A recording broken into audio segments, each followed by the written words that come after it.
régimen del general Franco protegió la iniciativa privada en un momento de extraordinario crecimiento económico. Mientras se desencadenaba el éxodo rural y entraban en España las primeras divisas generadas por el turismo y por el capital extranjero, se impidió cualquier crítica política durante un proceso de desarrollo en el que se forjaron las grandes fortunas y se consolidó el capitalismo español. Después de una larga y dura posguerra, en la que la represión sistemática eliminó cualquier asomo de disidencia en España, dos factores internacionales perpetuaron el régimen de Franco. La Guerra Fría.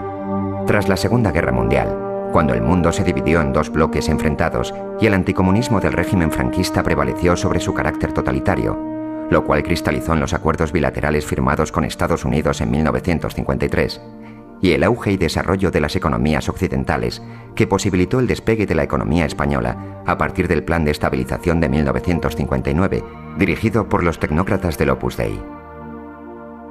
Tras el desarrollo económico se ocultaba una corrupción generalizada que afectó a toda la historia del franquismo. En 1972 se pone en marcha el tercer plan de desarrollo.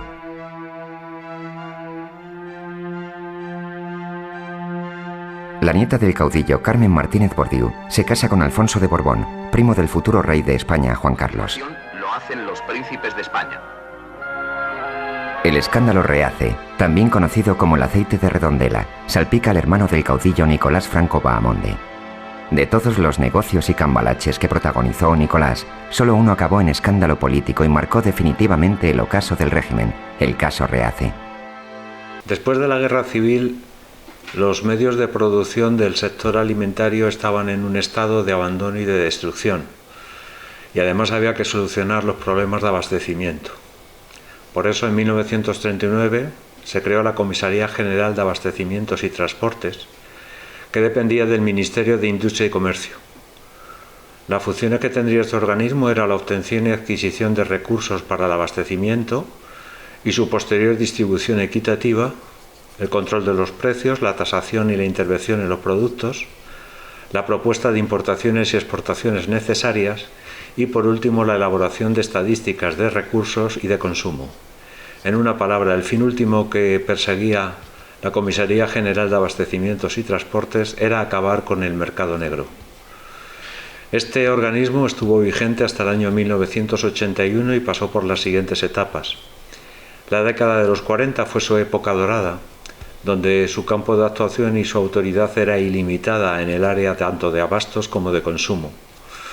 En la década de los 50 se puso fin al racionamiento y vino la liberación económica, con lo cual la CAT abandonó el comercio exterior y se centró en el mercado interior, reformando las estructuras comerciales, tanto mayoristas como minoristas, con la aparición de supermercados, y cooperó con la reforma de la producción agraria y su comercialización con la introducción del enfriamiento, de la congelación de los productos. La década de los 70 perdió competencias este organismo debido al desarrollo de los ministerios y a la creación de nuevos órganos, con lo cual sus competencias quedaron reducidas tan solo a los productos de alimentación. Y en 1981 la CAT fue sustituida por el Servicio Nacional de Producción Agraria, SEMPA. La CAT carecía de instalaciones disponibles, entonces recurría a depósitos alquilados de empresas privadas con las cuales firmaba un contrato en el que estaba incluido el procedimiento para las entregas, el precintado de los depósitos y también incluía un seguro ante cualquier eventualidad. En el caso que nos lleva del aceite de Redondela, se firmó un contrato con la empresa Reace en la zona del noroeste, entre los años 1966 y 1972. El contrato era el almacenamiento de más de 12 millones de litros de aceite. La empresa Reace, Refinería del Noroeste de Aceites y Grasas, fue fundada en Redondela, Pontevedra. Sus depósitos se encontraban en Guisar, Vigo. Su fundador fue Rodrigo Alonso Fariña, hijo de conserveros, que creó la empresa con otros socios, su hermano Osvaldo, Salvador Guerrero, Eufrasio Justé y Francisco Carrión. El capital de la empresa inicial fue de 5 millones de pesetas y se dedicaría al refinado, envasado y almacenaje de aceite.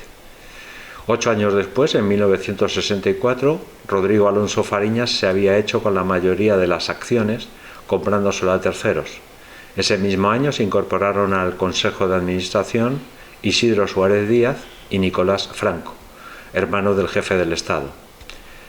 En 1968, Rodrigo Alonso Fariñas deja la presidencia de REACE, pero no el Consejo de Administración, que ahora está formado como presidente Isidro Suárez, Rodrigo Alonso Seoane, Nicolás Franco, Jorge Alonso de la Rosa, el mismo Rodrigo Alonso Fariñas, y como secretario de Actas y contable Alfredo Román Pérez.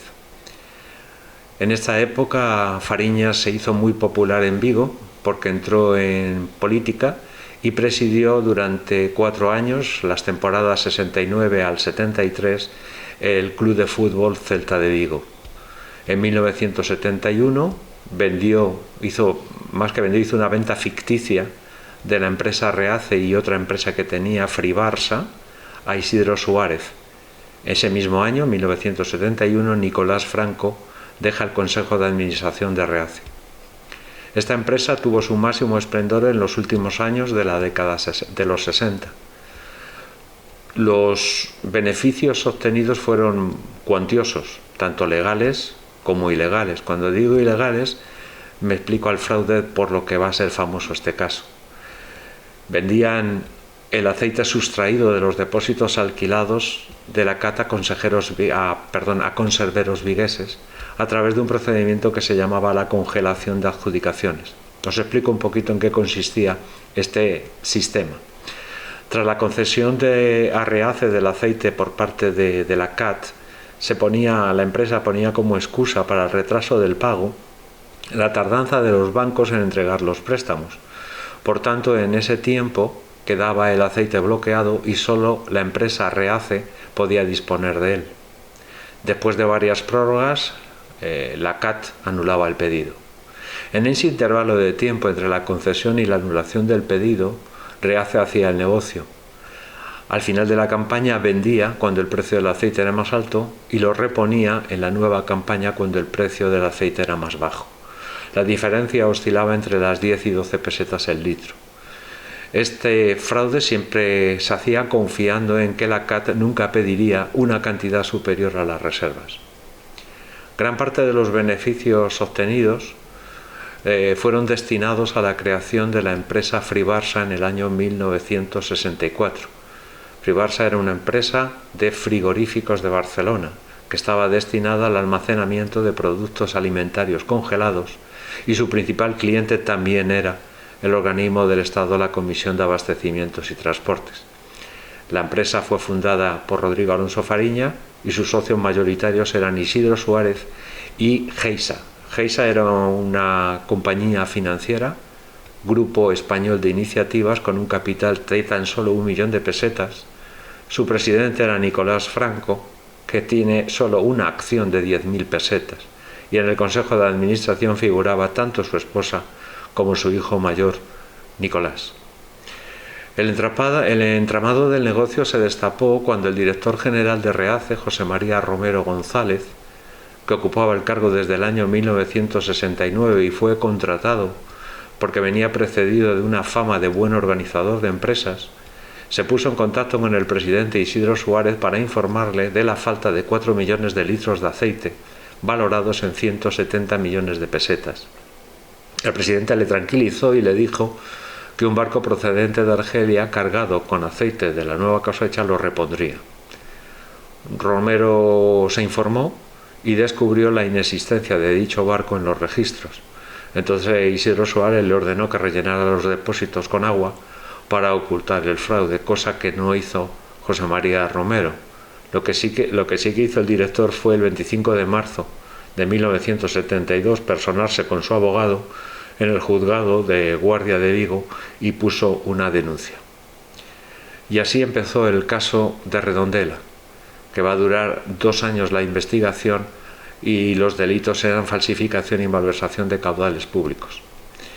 A cargo de la investigación estuvo el juez de instrucción de Vigo, Julián San Segundo, y el fiscal jefe de la audiencia de Pontevedra, Cándido Conde Pumpido, que rápidamente constataron la desaparición del aceite y la conexión que había entre la CAT y REACE.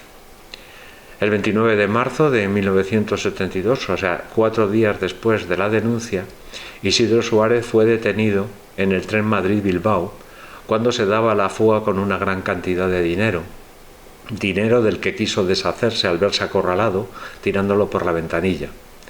También fueron detenidos Alfredo Román, el contable y el secretario de las actas del Consejo de Administración, Ángel García Canals, funcionario de la CAT, que era el encargado de vigilar el estado de los depósitos y de los precintos, y que desde abril de 1968 recibía 5.000 pesetas al mes de reace por mirar para otro lado. Y el último detenido fue Manuel Moreno Teijeiro, jefe e inspector general de la CAT y también jefe superior de Canals.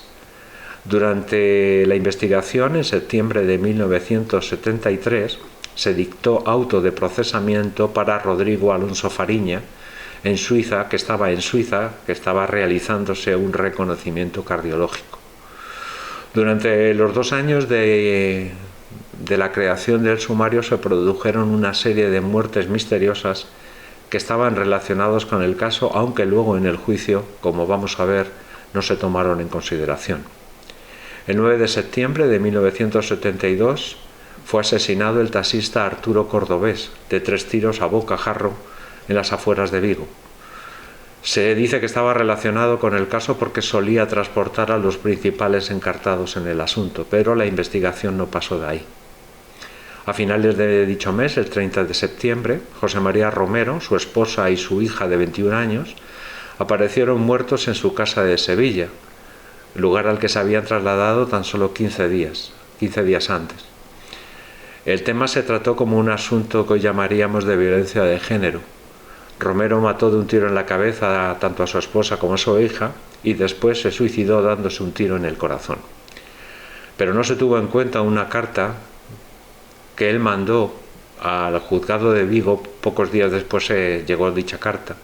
En la carta contenía que no tenía nada que ver en el asunto del fraude y hacía una lista y además la enumeraba por orden de que lo que él creía que eran los presuntos culpables, y por último se despedía del juez deseándole suerte en el juicio y se despedía con la frase hasta el otro mundo.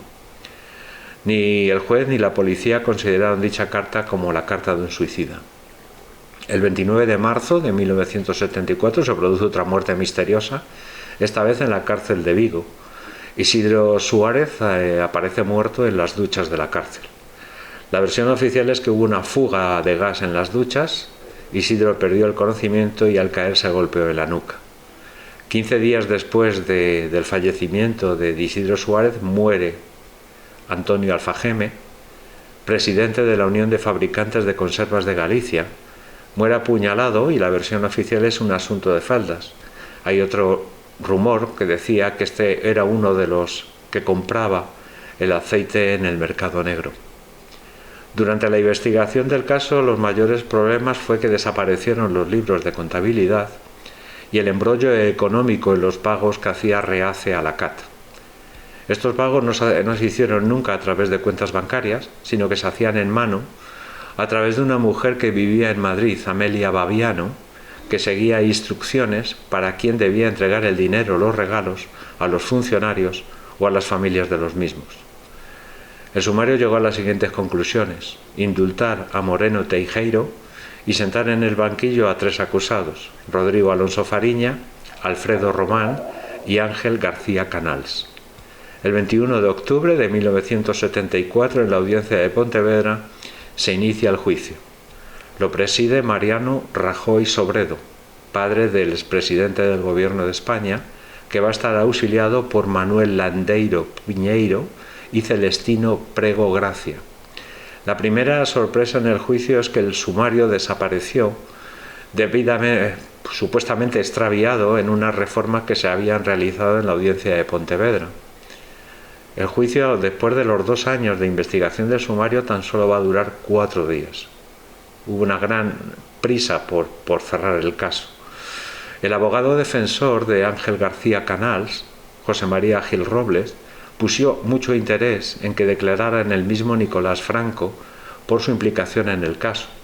No lo logró porque este adujo en un certificado médico que sufría de amnesia.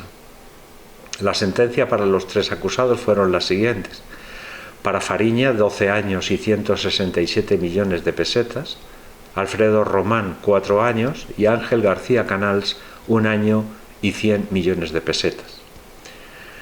En el juicio no fue investigado dónde fueron a parar los 4 millones de aceite que nunca fueron encontrados. No se explicó los motivos de los trasvases de aceite de los depósitos de la Cata Reace. No se dijo dónde se vendía el aceite robado ni quién eran los dueños de los que almacenaban este aceite. No se explicitó el reparto de los beneficios fraudulentos. No se identificó a los funcionarios sobornados y no se investigó esas muertes misteriosas que se produjeron durante la investigación del sumario. Este caso tuvo efectos colaterales. Cándido Conde Pumpido fue nombrado abogado fiscal del Tribunal Supremo, dejando la audiencia de Pontevedra. El ministro de Información y Turismo, Pío Cabanillas, fue cesado por no haber evitado que el apellido Franco saliera en la prensa relacionado con el caso. Y el juez del tribunal, el que llevó el caso, Mariano Rajoy Sobredo, que no permitió, como os he dicho, en ningún momento que Nicolás Franco declarara en el juicio, pero no solo eso, incluso de que se mencionara su nombre. No tuvo ningún ascenso, pero sí que fue recompensado a sus hijos, que obtuvieron un récord histórico al superar a la primera las más duras oposiciones de la administración del Estado, la de registrador de la propiedad y la de notario.